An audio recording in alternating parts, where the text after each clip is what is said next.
Meghan Markle and Prince Harry launched their Archie Foundation after stepping back as senior members of the royal family.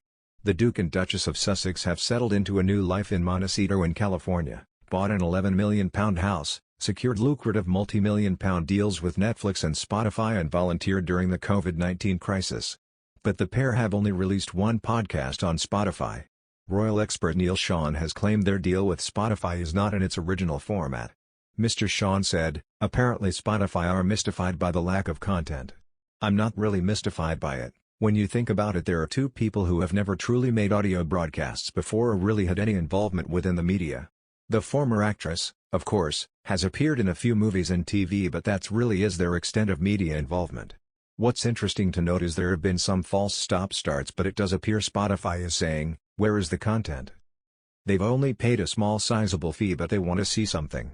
He added, "It appears that Harry and Meghan still have some kind of deal with Spotify, but it's not in the original format. It appears the plans are now on an ad hoc basis, so it makes it more enthralling. While there's still a deal, there's nothing concrete about a regular broadcast."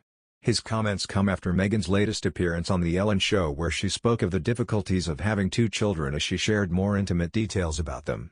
In her televised interview with Ellen DeGeneres, Meghan told of how Archie loves being a big brother to his baby sister Lily. The Duchess told chat show host Ellen DeGeneres that someone told Harry, and I that when you have one kid it's a hobby, and two children is parenting. Suddenly we realized, oh right, everyone talks about what it's like for the second child, but no one talks about the adjustment for the first child when the second one comes along.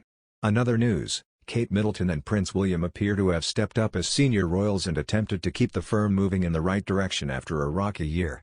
A study shows the number of working royals and their official engagements are reducing.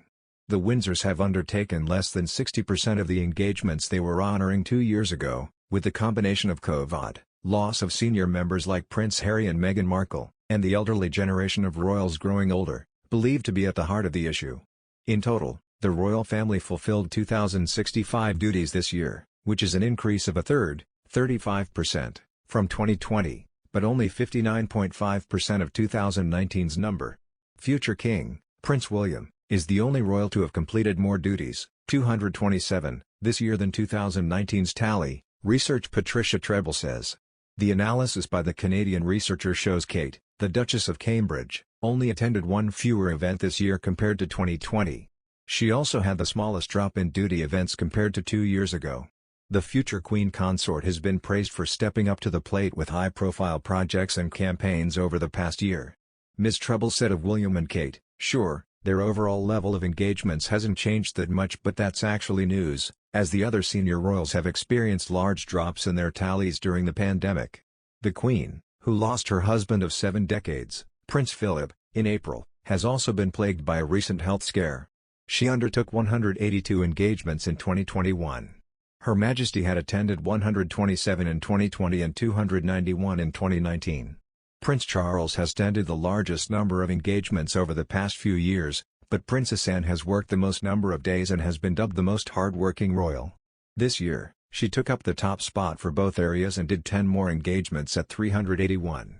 Although, her numbers had dropped from pre-pandemic levels, decreasing by 22% from 486. With Charles' number of duties falling by almost a third to 371.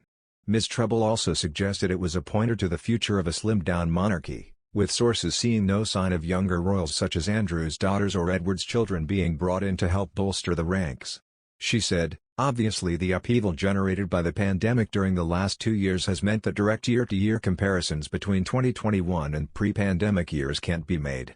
However, one could infer that trends revealed by the pandemic are likely to continue, especially as the older royals undertake fewer engagements.